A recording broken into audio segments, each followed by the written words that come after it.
সুপ্রিয় দর্শক, সবাইকে অভিনন্দন জানাচ্ছি গণমানুষের আওয়াজ নিউজের পক্ষ থেকে। আমি তমাল। আমন্ত্রণ গণমানুষের আওয়াজ নিউজে। আপনারা দেখছেন গণমানুষের আওয়াজ নিউজের নিয়মিত আয়োজন মুক্তিকণ্ঠে আওয়াজ। বর্তমান প্রেক্ষাপট নিয়ে অনুষ্ঠানটি সাজিয়েছি শুধুমাত্র আপনাদের জন্য। সামাজিক, রাজনৈতিক, অর্থনৈতিক, দুর্নীতি ও সংস্কৃতি নিয়ে কথা বলবো, সমাজের বিভিন্ন শ্রেণী পেশার মানুষের সাথে তুলে ধরবো রাষ্ট্রের সকল চিত্র। আমাদের এবারের গন্তব্য সিরাজগঞ্জ জেলার বেলকুচি উপজেলায়। গত ২/৭/২০০০ ইংরেজি তারিখে সিরাজগঞ্জ জেলা জুডিশিয়াল ম্যাজিস্ট্রেটের আদালতে মানব পাচার প্রতিরোধ ও দমন আইন ২০১২ এর ৩০ ধারায় একটি মানব পাচারের মামলা হয়। ভিকটিম মারুফা খাতুন, তার মা ফাতেমা বেগম বাদী হয়ে ৯ জনের নামে মামলা দায়ের করেন। মামলায় প্রধান আসামি মায়া সহ আরও ৯ জনকে আসামি করে মামলা করা হয়।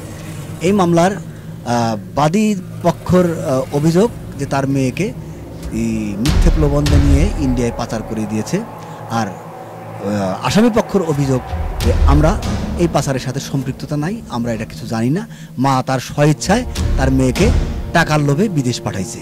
এবার আমরা কথা বলবো আসামিদের সাথে এবং প্রত্যক্ষ সাক্ষী যারা রয়েছে তাদের সাথে। তার আগে আমরা একটু দেখে আসি মারুফার মা ফাতেমা বেগমের কিছু ভিডিও ফুটেজ। বলে যে মামলা যখন রিপোর্ট জানাইছে, মানে আমি যখন এই মামলার সাক্ষী, তাহলে আমি যাম কালকে 10টার সময়। পরে 10টার সময় আমি আইলাম, আসার পরে বিশ্বাসের বউ আমার গেল স্কুল অফিসে গেল। স্কুল অফিসে হাজারকে পারমিশন দিয়ে ঢোকার আমার পারমিশন।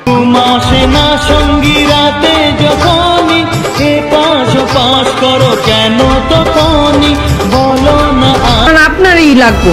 সকালবেলা নাস্তা রাখে পান দাওয়াত খেতে পারবা? হ্যাঁ পারবো। লোকাল বাস উঠতে পারবা? হ্যাঁ পারবো। শপিং না করে থাকতে পারবা? হ্যাঁ পারবো। ঝগড়া না করে থাকতে? না, ঝগড়া না করলে আমার পেটের কথা তো হয় না। কি করে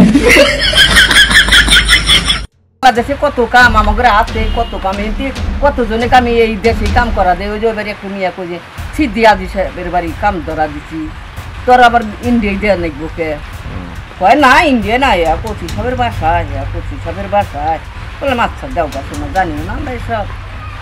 আমি এটা কই যে আছি 15-16 দিন বাদে তুমি কি ইন্ডিয়ায় পাঠা দিচ্ছি। এ আল্লাহ ফেরি করছে কি তোর মিয়া কি ফেরত আসতো, তা আসবো না।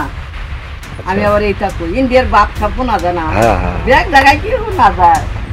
আমার ভাইয়ে, আমার নিজের ভাই কয় কি তখন ইন্ডিয়ায় জানে বললাম আমি আর ইন্ডিয়ায় জানি দাদা কাম করবেন কয় না বু তোর পায়ে ধরে কই তুই যেন কোনো দেশে জানি যাচ্ছি। এই দুঃখাই সারা যা জানি আমি এই দুঃখাই। আচ্ছা ঠিক আছে, থ্যাংক ইউ। মারুফার মা আমাকে জোর করে সাথে করে নিয়ে গেছে।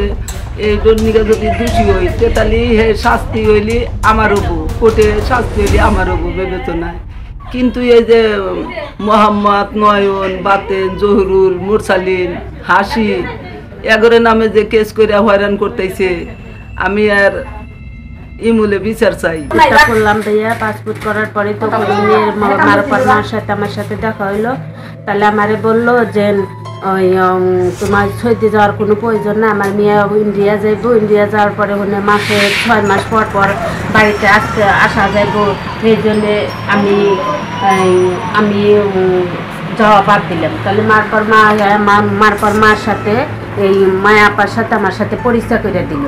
পরিচয় করে দেওয়ার পরে তারপরে তখন আমি মায়ের সাথে কথাবার্তা বললাম। তার মেয়ের সাথে আমার মেয়ে গেছে, তাহলে আমার মেয়ের সাথে তুমি চলে যাও।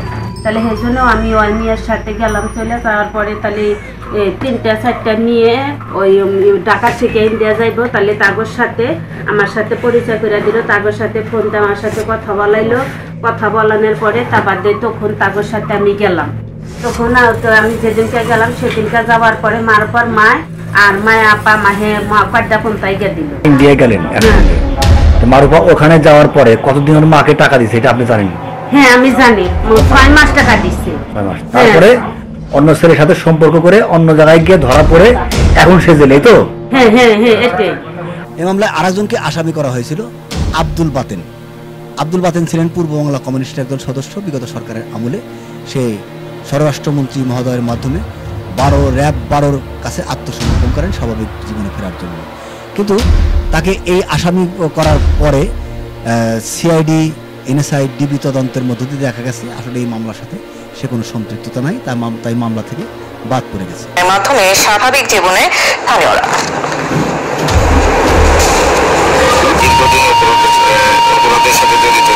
তার মানে প্রথমে এই মামলাটা আগে থানায় হয়, হ্যাঁ প্রথমে থানায় অভিযোগ হয়, তারপরে আবার সিআইডিতে মামলা করে, তারপরে তারপরে কোর্টে মামলা করার পরে এই পিপিআই স্যারের উপরে তদন্ত করে। মানে কোর্টে মামলা করার পরে পিবিআর উপর তদন্ত আইসে পিপিআই স্যার মামলা তদন্ত করে দেখে যে আসলে আপনি এই মানে প্রত্যেকটা আমি না শুধু আসামি যারা তারা কেউ দোষী না এই বিষয়ে। মেয়ের মা মেয়েকে কাজের উদ্দেশ্যে হ্যাঁ। পর্দার মোড় পর্যন্ত পৌঁছা দিয়ে আসছে, ইন্ডিয়া ওই ইয়েতে কাজ করবে পার্লারে। আপনাদেরকে হয়রানি করছে, হয়রানি করার কারণে আপনারা রাষ্ট্রের কাছে এটার ব্যবস্থা চাচ্ছেন। হ্যাঁ অবশ্যই চাই। সুপ্রিয় দর্শক, আমরা দেখতে দেখতে অনুষ্ঠানের শেষ প্রান্তে চলে এসেছি। মতামত আপনাদের, বিচার করার মালিক আদালত, আর তদন্ত প্রতিবেদন রিপোর্ট দেবে সরকারের তদন্ত সংস্থা। সব মিলে দেখি মামলার শেষ পর্যন্ত কি হয়। আর আগামীতে আবারও নতুন কোনো বিষয় নিয়ে, ভিন্ন কোনো বিষয় নিয়ে আপনাদের সামনে হাজির হব। এ পর্যন্ত আপনারা ভালো থাকুন, সুস্থ থাকুন, সুন্দর থাকুন। সবার জন্য শুভকামনা। আল্লাহ হাফেজ।